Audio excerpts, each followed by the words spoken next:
जरांगे पाटलाच्या आंदोलनाचे फलित काय या विषयावर आपण भाष्य करणार आहोत. अनेक जण जरांगे पाटलावर आक्षेप घेतात की ते कमी शिकलेले आहेत, त्यांच्या आरक्षण आंदोलनामुळं जातीवाद वाढलेला आहे, त्यांच्या आरक्षण आंदोलनामुळं मराठ्यांचं EWS गेलेलं आहे, ते सरकारशी वाटाघाटी करत नाहीत, म्हणजे अडमुठेपणाची भूमिका स्वीकारतात. अशा अनेक टीका जरांगे पाटलावर या ठिकाणी वेळोवेळी झालेल्या आहेत. मात्र जरांगे पाटील हे व्यक्तिमत्व काय आहे किंवा त्यांच्यामुळं समाजाला काही मिळालं का किंवा काही मिळालं नाही, हेही आपण या ठिकाणी जाणून घेण्याचा प्रयत्न करणार आहोत. किंवा जरांगे पाटील करीत असलेली आरक्षणाची मागणी अनेक जण म्हणतात की ती बेकायदेशीर आहे, घटनात्मक नाही, तर तेही आपण जाणून घेण्याचा प्रयत्न करू. सर्वप्रथम, जरांगे पाटील मराठा आरक्षणाची करीत असलेली मागणी घटनात्मक आहे का, योग्य आहे काय? तर त्याचं उत्तर असं आहे की यापूर्वी दोनदा मराठा समाजाला आरक्षण दिलं होतं. एकदा ते उच्च न्यायालयातच रद्द झालं आणि दुसऱ्यांदा ते सर्वोच्च न्यायालयानं रद्द केलं. म्हणजे सर्वोच्च न्यायालय सांगतं की 50% पेक्षा जास्तीचं आरक्षण असू नये, या कारणासाठी ते रद्द करण्यात आले आहे. म्हणजे जरांगे पाटील हे न्यायालयाची भाषा बोलत आहेत. अनेक देशातल्या उच्च न्यायालयांनी निकाल दिलेले आहेत आणि सर्वोच्च न्यायालयानं अनेक प्रकरणात निकाल दिलेले आहेत की आरक्षण मर्यादा ही 50%च्या आत असावी. त्यामुळं जरांगे पाटील करीत असलेली मागणी ही न्याय आहे. जरांगे पाटलामुळे जातीयवाद होतो का, तर अजिबात होण्याचा प्रश्नच नाही. इथं जातीयवाद कोण करतंय?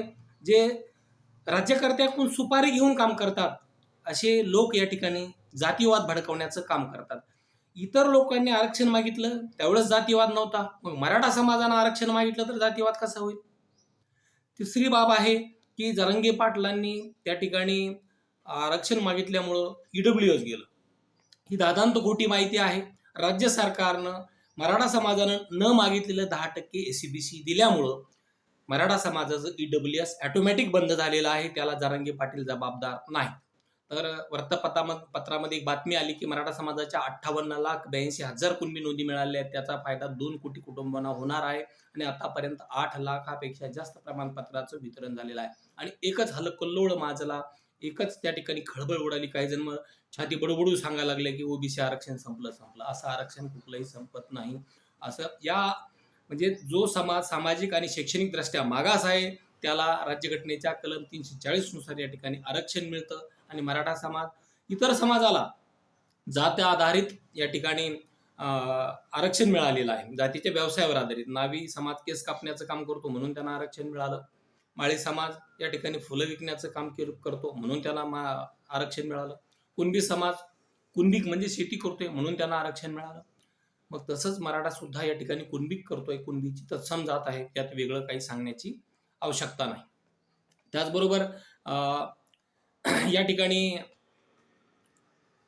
हे जे आंदोलन आहे ते याचे फलित काय आहे किंवा काय मिळालंय काय, तर मे 2023 मध्ये राज्य सरकारनं महसूल अधिकाऱ्याची 11 सदस्यीय समिती स्थापन केली. कशासाठी? मराठवाड्यातल्या कुणबी नोंदी शोधण्यासाठी, ज्या हैदराबाद संस्थानामध्ये होत्या त्यासाठी या ठिकाणी 11 सदस्यीय समिती स्थापन करण्यात आली. 1 सप्टेंबर 2023ला अंतरवालीमध्ये प्रचंड असा शांततेत बसलेल्या आंदोलकावर लाठीचार्ज करण्यात आला. अनेकांची डोकी फुटली, काहींची या ठिकाणी हाडं मोडली, हातपाय मोडले, अगदी छातीच्या बरगाड्यापर्यंत छर्रे घुसले आणि प्रचंड संतापाची लाट उसळली. त्या ठिकाणी अनेक ठिकाणी मोर्चे, निदर्शने, उपोषणे, रास्ता रोको करण्यात आली आणि सरकारला एक मोठा दबाव निर्माण झाला आणि 7 सप्टेंबरला न्यायमूर्ती संदीप शिंदे समितीची या नोंदी शोधण्यासाठी स्थापना करण्यात आली. या संदीप शिंदे समिती काय आहे, तर तिला कुठलंही आरक्षण देण्याचे अधिकार नाहीत. हा सगळ्यात पहिला महत्त्वाचा मुद्दा आहे.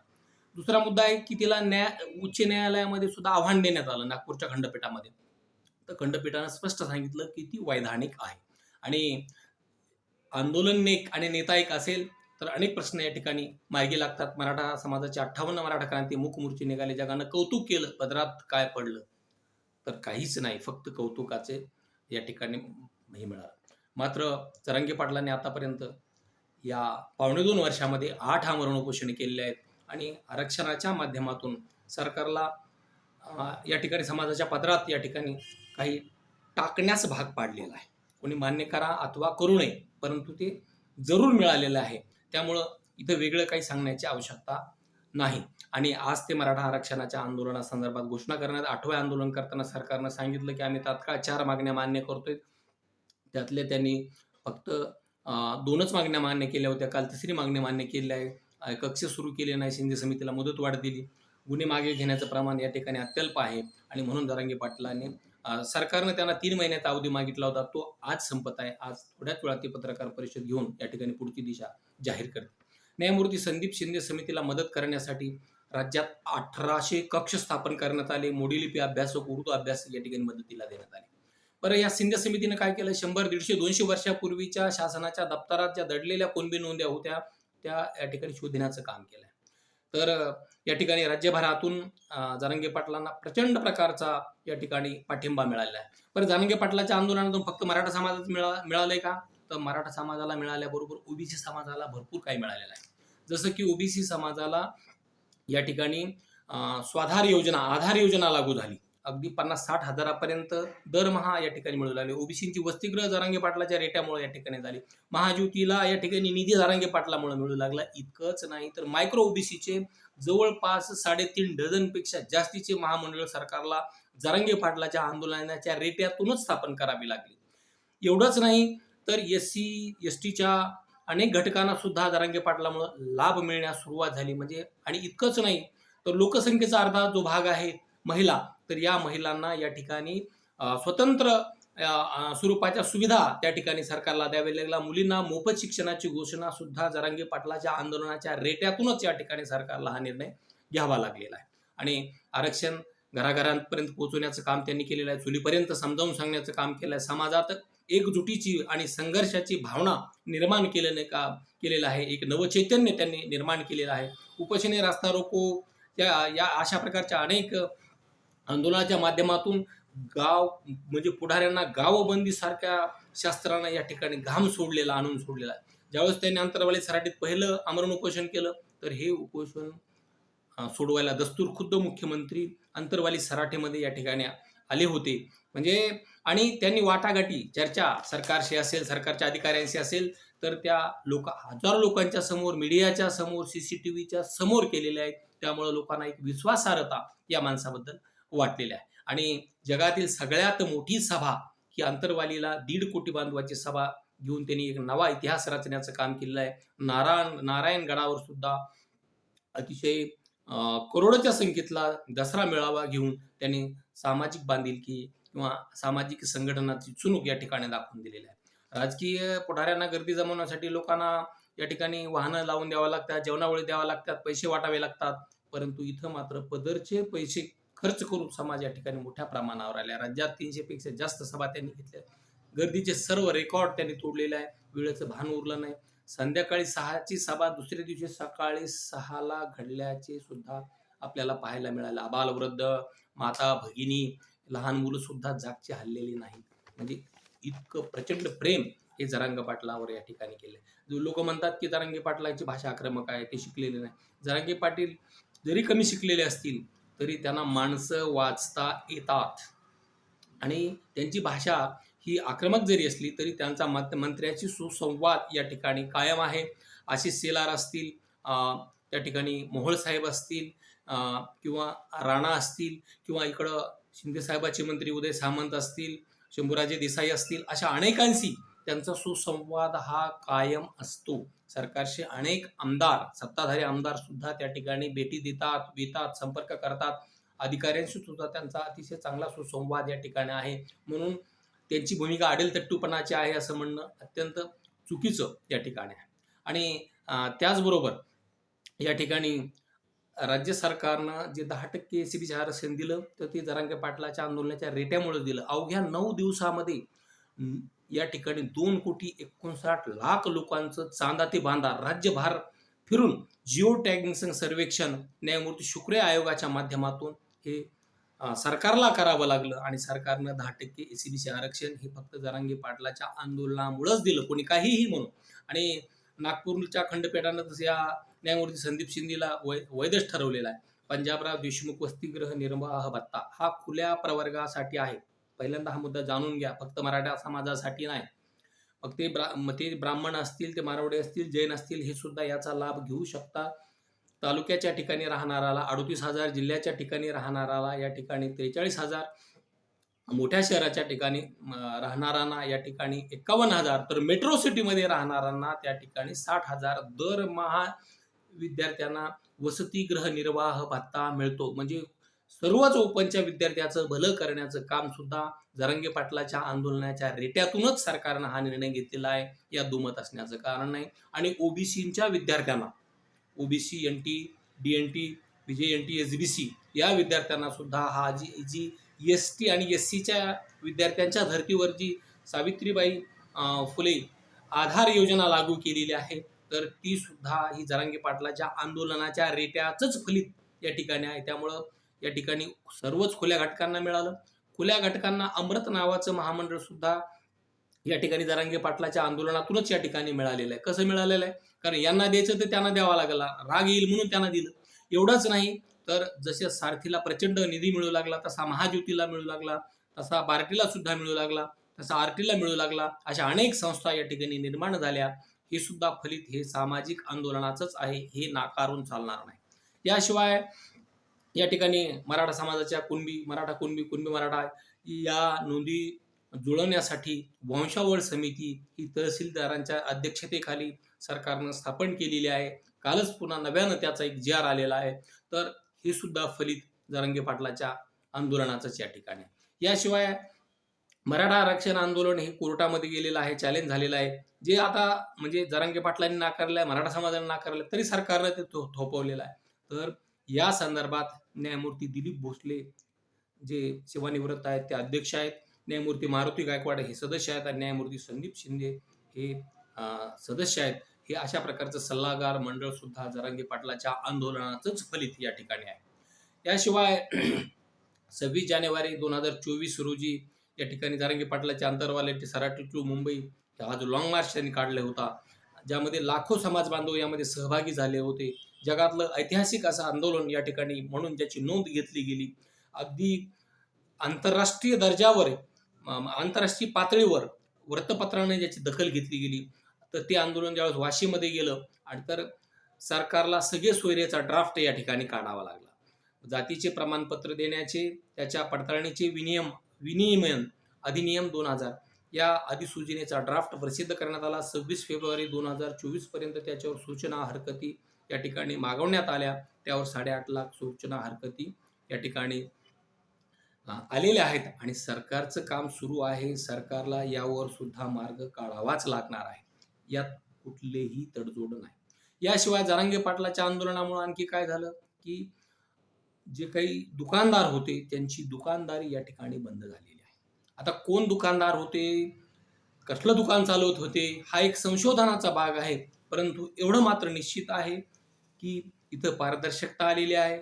इथं सगळे मधले मार्ग बंद झालेले आहेत. जे काय आहे ते जनतेसमोर आहे आणि जे काय व्हायचं ते समोरासमोर या ठिकाणी आहे.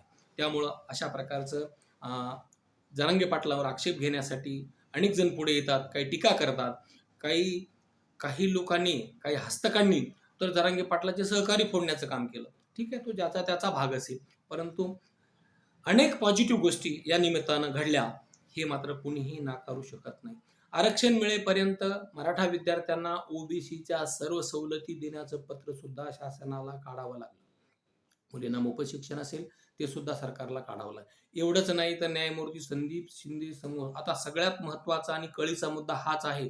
कारण आता काही लोक छाती बडून या ठिकाणी सांगत आहे की ओबीसी आरक्षण संपलेलं आहे आणि ओबीसी मंत्र्यांना असं आहे, ओबीसी आमदार तसे आहेत. तर त्यांचा कळीचा मुद्दा इथं आहे. कोणता आहे? हैदराबाद गॅजेटियर, बॉम्बे गॅजेटियर, सातारा संस्थांचं गॅजेटियर आणि औंध संस्थांचं गॅजेटियर हे न्यायमूर्ती संदीप शिंदे समितीकडे आहे. संदीप शिंदे समितीनं त्यावर एक अतिशय चांगल्या प्रकारे सकारात्मक काम केलेलं आहे आणि शासन त्याचा अहवाल स्वीकारणार आहे. म्हणून इथं कोलेकोई सुरू झालेली आहे, म्हणून इथं पोटदुखी सुरू झालेला आहे. खरा प्रॉब्लेम याच ठिकाणी आहे आणि त्यामुळं या ठिकाणी आता गौड बंगाल निर्माण केलं जात आहे. महाराष्ट्र बंद करू अशी भाषा बोलली जात आहे आणि इथं आता आलुते बलुते काय वडार अशा भाषा आणल्या जातात. इतर वेळी ते नसतात. ते बिचारे मायक्रो ओबीसी तिकडच असतात. फायदे घ्यायला ठराविक 5-7 जातीच पुढे येतात आणि इथं मात्र आता यांनी इतरांना सोबत घेण्यास सुरुवात केली आहे.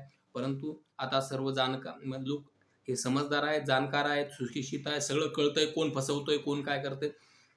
ज्या पक्षाचा लीडरशिप ओबीसी होती, ज्या पक्षाचा DNA ओबीसी आहे आणि ज्या पक्षाचा मतदार ओबीसी आहे, त्या पक्षाला खुश ठेवण्यासाठी सरकारनं अनेक मार्ग काढले. परंतु हे सारं या ठिकाणी जरांगे पाटलाच्या आंदोलनातूनच घडलेलं आहे. ज्यावेळेस जरांगे पाटलाचं आंदोलन पीक पिरियडवर होतं, मोठ्या प्रमाणावर सुरू होतं राज्यात त्याची तीव्रता, त्यावेळी त्या ठिकाणी विदर्भामध्ये एका पक्षानं ओबीसी जागर यात्रा काढली. म्हणजे ठीक आहे, कोणी काय करायचं हा ज्याचा त्याचा प्रश्न आहे, परंतु तेव्हाच का, हा सगळ्यात मोठा कळीचा मुद्दा या ठिकाणी आहे. आणि तसं देवेंद्र फडणवीस हे सकारात्मक आहे. त्यांच्याच कालखंडामध्ये 2018ला या ठिकाणी मराठा समाजाला SC-BC आरक्षण मिळालं होतं आणि ते अतिशय पॉझिटिव्ह आहे. एक अतिशय चांगला निर्णय ते घेणार आहेत. आणि एकनाथ शिंदे साहेब असतील, अजितदादा पवार असतील, त्यांच्या जोडीला आहेत. विरोधी पक्षांचा सुद्धा मराठा समाजाला पाठिंबा आहे. त्यामुळं या ठिकाणी अनेक कामं या ठिकाणी मराठा समाजाची झालेली आहेत आणि होणार आहे. सारथीद्वारे सुद्धा राज्यभरामध्ये अनेक वसतिगृहाचे कामं आता प्रगतीपथावर सुरू आहेत. अगोदर सारथीचा आणि वसतिगृहाचा काडीचा संबंध नव्हता. निवडक 4 ते 5 जिल्ह्यामध्ये वसतिगृह हे सुरू होते. त्यात 1-2 चांगलेच होते आणि उर्वरित 3 कसेबसे चालू होते. इतर ठिकाणी काही नव्हतं. तर हा सुद्धा दणका जरांगे पाटलाच्या आंदोलनाचाच आहे. लोक म्हणतात की काय मिळालं, जातीवाद झाला. तर कुठंही जातीवाद झाला नाही. हा जातीवाद फक्त काही मीडियाला दिसतोय, काही मीडियाला बरं का दिसतोय आणि काही राजकीय लोकांना दिसतोय. अहो, म्हणजे किती दुर्दैवाची बाब आहे. जरांगे पाटील अंतरवालीसारख्या एका खेड्यामध्ये त्या ठिकाणी आंदोलन करत आहेत आणि दुसऱ्या बाजूला त्यांच्याच समोर प्रति आंदोलन बसवलं जात आहे. त्यांना राज्यातले मंत्री पाठिंबा देत आहेत अंधारात. अनेक तालुक्याच्या ठिकाणं हजारो गाड्या त्या ठिकाणी त्या प्रति आंदोलनाला पाठिंबा द्यायला येत आहेत. रस्ता अडवला जात आहेत. अक्षरशः पावसाळ्यात त्या ठिकाणी रस्त्याला बॅरिकेड्स लावले, कारण संघर्ष होऊ नये. परंतु मराठा समाजाने संयमाची आणि मोठ्या भावाची भूमिका कायम घेतलेली आहे, कायम घेणार आहे आणि फाटक्या घरातील मॅनेज न होणारं नेतृत्व या ठिकाणी समाजाला लाभलेलं आहे. त्यात त्यांनी संघटन बांधणीची भूमिका हाती घेतलेली आहे. ज्यावेळेस जरांगे पाटील हे संघटनात्मक बांधणी गाव पातळीपासून गल्लीपर्यंत, शहरातल्या वार्डापर्यंत अशा प्रकारची बांधणी करतील, त्या दिवशी मराठा समाजासह इतर सर्व समाजाचे प्रश्न सोडवण्याचं काम सुद्धा हे स्वयंसेवक करतील. त्यामुळं कुणी कितीही आरडलं, ओरडलं, बेबीच्या देठापासून बोंबललं तरीही काहीही फरक पडणार नाही. सत्य आहे ते कोणी नाकारू शकणार नाही.